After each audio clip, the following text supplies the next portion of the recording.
Hey guys, welcome to the Liberal Hive Mind, a channel solely focused on exposing the abundant hypocrisy of the left. And of course, here's your meme of the day, brought to you by FiveMind.com. Well, here it is. You know, for the most part, President Trump has been quite silent throughout this shutdown fiasco. Or I guess I should call it the Schumer No Kings shutdown. But of course, he wasn't going to stay silent forever, and now here it is. President Trump finally responds. And well, it's pretty much exactly what you'd expect. I don't know what the Democrats were expecting. Dangling pain as their leverage, dangling SNAP benefits as a tool of intimidation to have Donald Trump cower. Oh, shiver me timbers, he's shaking in his boots. It's almost as if they've learned nothing over the last 9 years. President Trump is not playing your pathetic little frickin' games. And so in comes Trump pretty much exactly as you'd expected, completely stonewalling these Dems. He is not bargaining with these arsonists. He's not cowering because the mainstream media is writing, ooh, angry pieces against him. He's not intimidated by your cringe tactics. He's not meeting you halfway. President Trump essentially comes out and tells Chuck Schumer to go F himself. And I'm glad that that's the case because that's what I've been calling for the last, I can't believe it's been a month of this shutdown. But you don't bargain with the terrorists. You don't cave to their ransom demands, especially when they're in such a weak position. You know, it's one thing if they have a gun to your head. It's one thing if they're threatening one of your loved ones and you're in a real moment of crisis. But in this case, it seems like they're pointing the gun at their own freaking cranium. Why even bother and negotiate? I think the message is pretty clear. Again, like I just said, Donald Trump just told Chuck Schumer to go F himself. Let me show you guys what's going on. We got some stuff to get into, so let's roll the tape.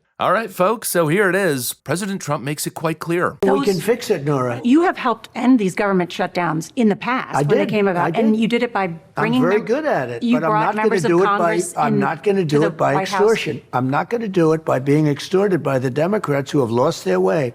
There's something wrong with these people. So then what happens on November 15th when the troops don't get a paycheck? Schumer is a basket case, and he has nothing to lose. He's become, I just left Japan, he's become a kamikaze pilot. Sounds like it's not going to get solved, the shutdown. It's going to get solved, yeah. Oh, it's going to get solved. How? We'll get it solved. Eventually, they're going to have to vote.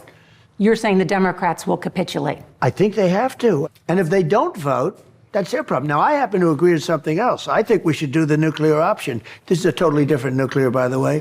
It's called ending the filibuster. He will not cave to their ransom demands. He will not negotiate with these absolute Democrat crooks who are taking the people hostage. And that is the proper answer. You do not reward shutdown extortion with policy concessions. You open the government first and then you debate policy in daylight, especially when they have no real leverage and the argument is completely brain dead. You know, speaking to these healthcare subsidies, for instance, Speaker Johnson, I think, makes a great argument. He's also going scorched earth on Chuck Schumer. False claim number 3, Democrats are fighting for health care. You've heard this over and over and over. Let me say something very simply about this false claim. It is the Democrats who created Obamacare. It is the Democrats who did that without any Republican votes. It's the Democrats who, by extension, have cost the American taxpayers and people who have health insurance have made their costs skyrocket. It is their policies that made that happen. And so instead of reforming it, the Democrats don't reform Obamacare. They want to subsidize it. They want to spend more taxpayer dollars.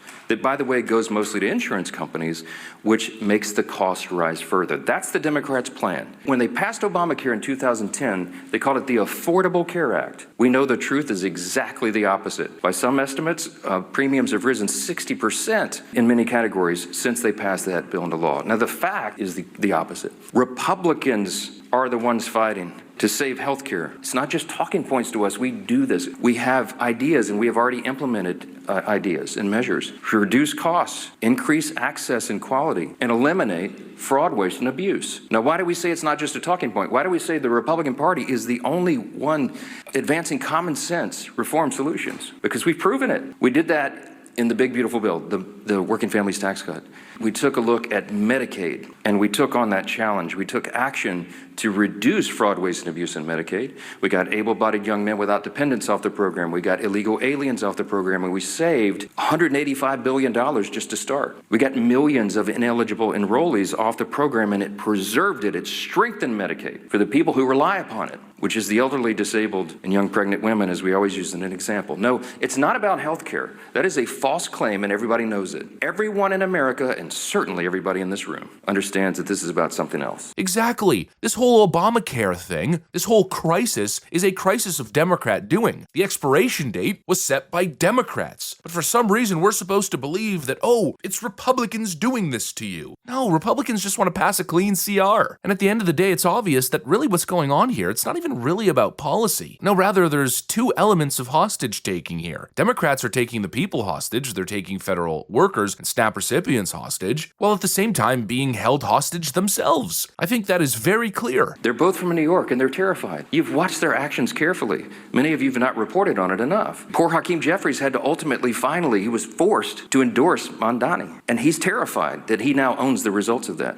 Chuck Schumer's been dancing around the issue, but he knows he's darned if he does, darned if he doesn't. They're both terrified, and so that is the fear. This is a fact, and you should print it this way. The Schumer and Jeffries and their colleagues fear political retribution from the far-left activists in their party more than they fear the consequences of keeping the government closed for weeks on end. They fear that personally for their own political future, and they care more about that than they care about SNAP benefits flowing to hungry families, about air traffic controllers being paid so they can keep the skies safe, Border Patrol troops, and all the rest. It pales in comparison, and this is a simple summary that is a simple fact. It is extremism on the left that is the direct cause of American suffering right now. That's exactly correct. It's a similar concept to audience capture, right? Which is a concept we've discussed with Hassan Piker, for instance. They're deathly afraid of the woke TikTok activists, the AOC Mamdani cult. Audience capture, voter capture, far leftist radical capture. It runs in the party. Obviously, poor Hakeem Jeffries and little Chucky boy, they're terrified of their activist base. And so right now, the priority seems to be pleasing them by fighting harder, despite the fight being completely insane and incoherent. They care more about appeasing this radical crowd than getting paychecks to essential workers. And meanwhile, they have the audacity to blame the other side. It's insane. I mean, the gaslighting's on another level. They're punching you in the face and then saying, ooh, Donald Trump did it. Meanwhile, Donald Trump's not even in the room. He's not even present. Obviously, that only works to people who have Trump paranoia. Is Donald Trump with us in the room right now? Oh, he's always in the corner lurking. It's insane. They have no argument. Their demands are incoherent and changing every single day. They're the ones voting for the shutdown and then saying it's Trump that's doing it. Not to mention it's their policies that are set to backfire and cause healthcare premiums to boost up. Everything is a disaster of their own making. They have no ground to stand on and they expect Donald Trump to cave to their demands. Give me a break. He's not scared of you. He's seen everything. You have thrown everything at him. You think he's more intimidated by this government shutdown nonsense than the 90+ indictments you guys hit him with? The Russia narrative, the impeachments, the false accusations, the court cases, the spying on his campaign, the leaks. He's dealt with your bullshit for a decade. He's an expert at it at this point. And what you're doing right now doesn't faze him in the least. And it's obvious what you guys are up to. You're trying to galvanize your little activist base with a dopamine hit. More existential crises, right? Oh, an attack on our democracy. Oh,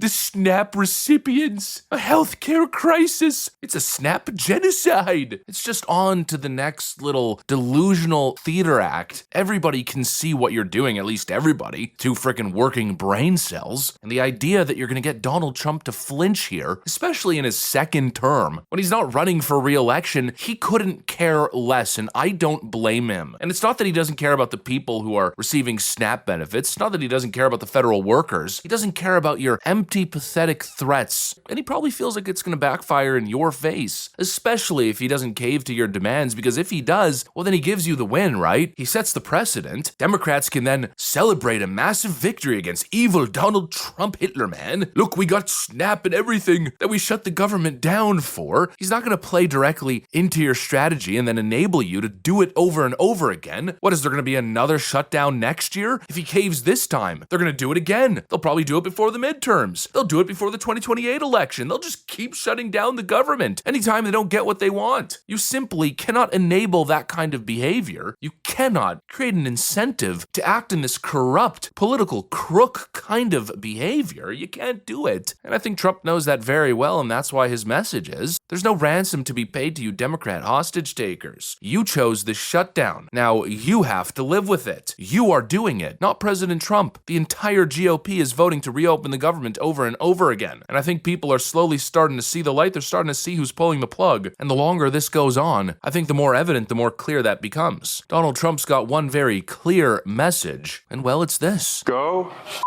yourself. All right, folks, well, that's what I got for you guys. Hopefully you enjoyed the video. If you did, make sure to leave a like and possibly subscribe. Thanks for watching, and I'll see you on the next one.